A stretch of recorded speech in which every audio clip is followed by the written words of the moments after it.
My name's John Daniel Golden. I grow cotton and peanuts. We're here today in McClellan, Florida, picking cotton. This cotton's been through 2 hurricanes. It's picking, I'd say, anywhere from 600 to 800 pounds an acre.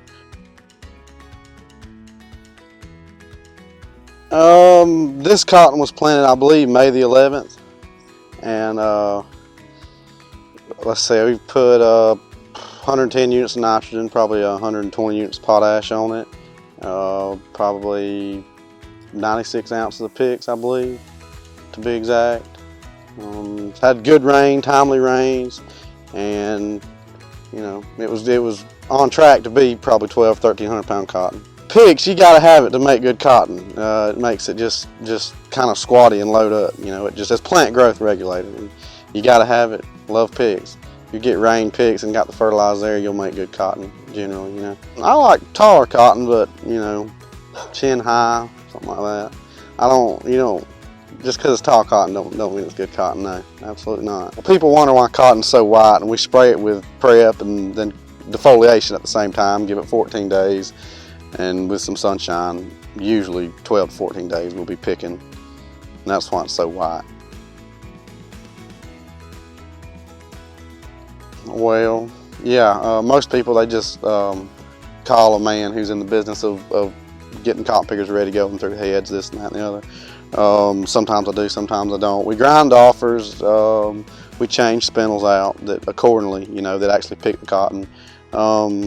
Every morning we try to clean the radiator out and, you know, just pick cotton off around the engine, prevent fire hazards, and fill it up with water. It's got a system on it, an onboard system that it's got moisture columns and a little spray system is what it is. We fill it up, grease it every other day probably, check the oil, things like that. So here's your moisture column. There's your spray tip up there. It's got a tank and a spray pump. And it goes down to your tip, it goes into the column, and that's what wets the spindle, keeps the spindles from wrapping. You got your doffers back there and your spindles right here, and there's a drum. This is a Pro 16 head. There's 16 bars up front, 12 in the back, 20 spindles high. The doffer right here, there's a drum up front, drum in the back. The doffer is actually doff the cotton off the spindle. The spindle goes this way and the doffer goes the opposite way. So that's pretty much it. When everything's set just right, it does a really good job.